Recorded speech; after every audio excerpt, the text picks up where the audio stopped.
This is a short video guide for setting up the ManyBabies4 PyHab experiment in your lab. This guide will walk you through installing the PsychoPy software needed to run PyHab, getting the PyHab experiment into PsychoPy, configuring the experiment for your lab, doing a quick test run to make sure that it's properly configured, and creating a balanced random order of conditions that's specific to your lab. Before we proceed, make sure to download the ManyBabies4 text setup guide from the link in the video description, as it contains several useful links.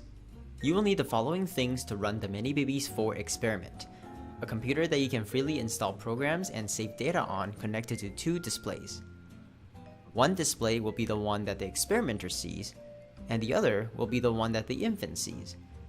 In addition, you will need a screen that lets the experimenter see the infant's face.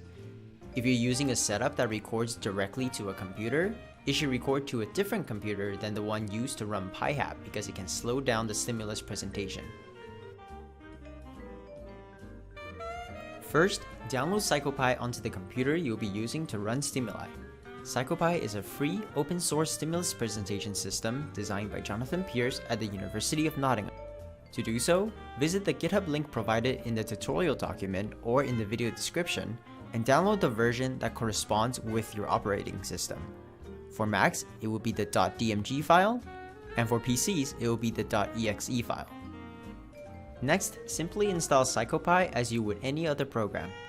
The default installation settings are totally fine. Next, you will need VLC Media Player.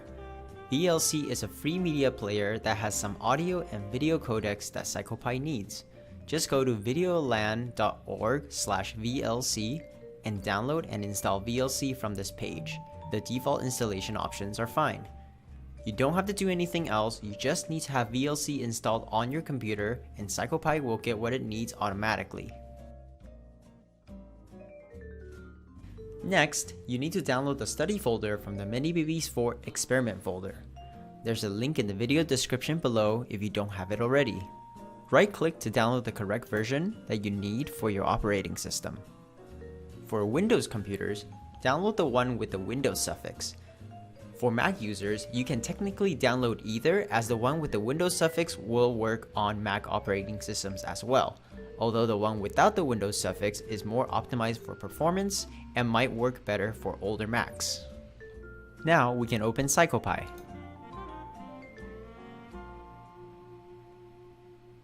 When PsychoPy opened, several things will pop up. You can go ahead and close everything except for the one that says Coder.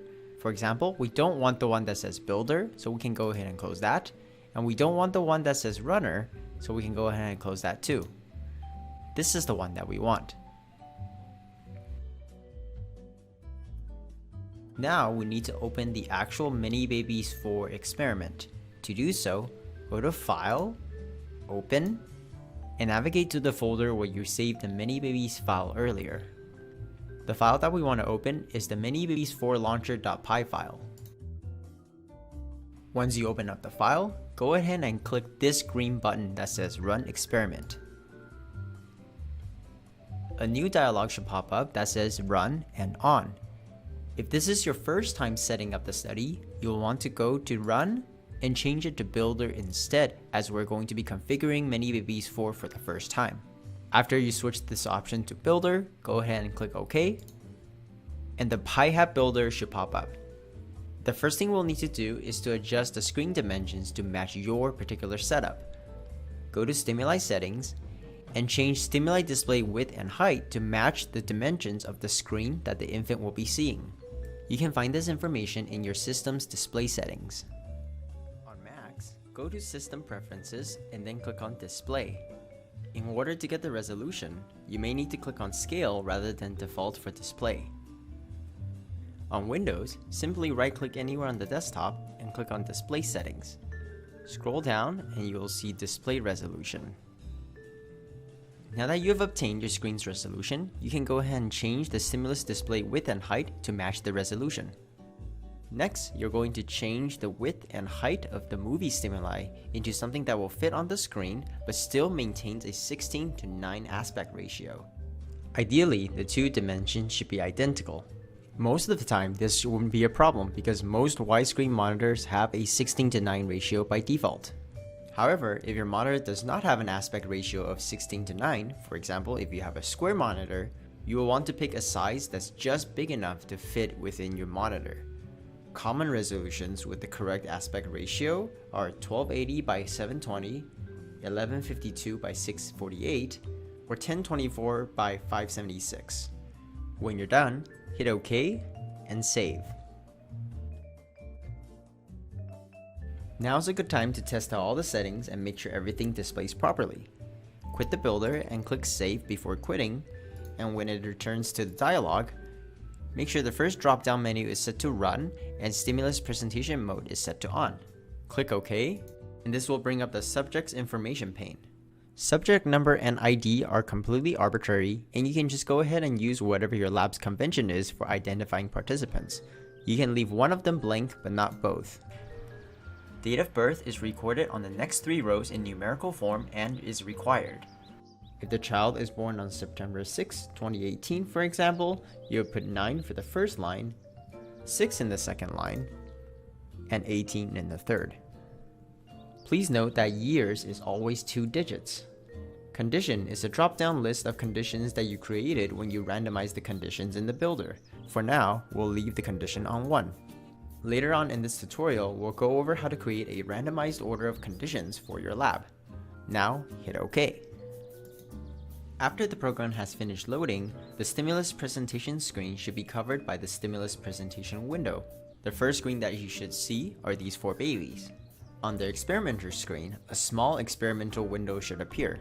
If the screens are reversed such that on the participant screen you see the small experimenter window and on your screen you see the babies, press the Y key on the keyboard to force the experiment to end, press enter or return, go back into the builder, click on stimuli settings, and change the screen index of the presentation window and the experimenter window from a 1 to 0 or 0 to 1. Essentially reversing whatever it is at the start.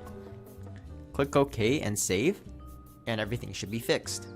If the dimensions of the stimulus display are incorrect, for example, if the stimulus display is not covering the entire stimulus screen, you can go back and change the stimuli settings here.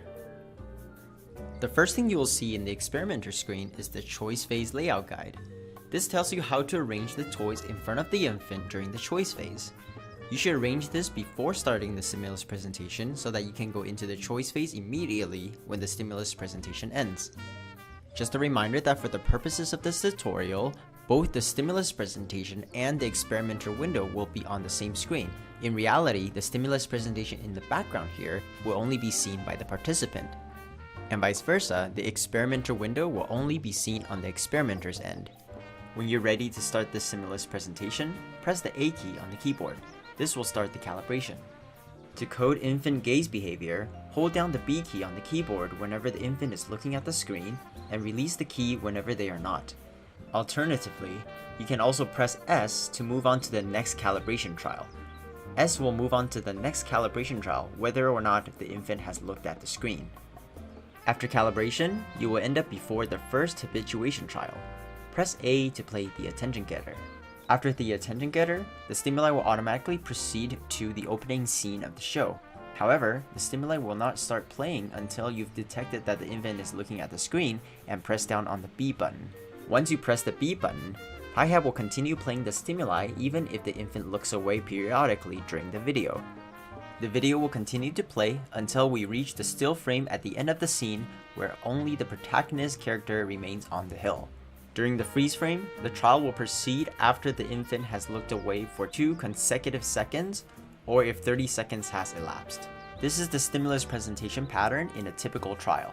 One exception to this pattern is if PyHab detects a look away during the critical period of the video. In these instances, it will automatically abort the trial. When this happens, the squares in the coder window will turn black and you will have to hit A to play the attention getter and redo the trial. There are up to 14 habituation trials excluding the repeats. When the infant's looking behavior has satisfied the habituation criteria or 14 habituation trials have been presented, the experiment will end. The experiment may also end prematurely if the infant continues to not pay attention during the critical period on the third repeat attempt on any given trial. When the experiment is done, PyHab would display a screen that says experiment finished, and it will also display the choice phase layout once again. At this point, please administer the choice phase and remain on this screen until the choice phase is complete. Once the choice phase is done, you can press enter or return to close the experimenter and stimulus display windows. Now we are ready to make a randomized order of conditions for your lab. This will blind the experimenter to what the infant is seeing, so you won't know which object is the helper or hinderer, or the order of the helping and hindering events.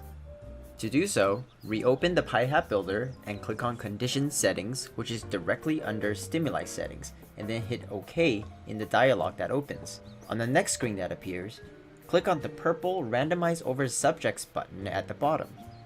This will open a dialog that lets you select how many repetitions of each condition you want there to be.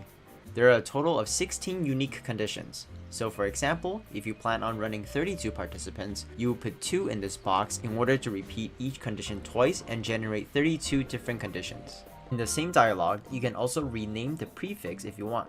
By default, this will make your condition list when you go to run the study ManyBabies4 to ManyBabies4 32. Hit OK when you're done and it will go back to the first builder screen. Now we'll move on to optional settings. By default, PyHab flashes the whole coder window to give the experiment a cue that they will need to start the next trial manually. This is to make it easier for you to run the study if you can only see the coder window in your peripheral vision while running the study.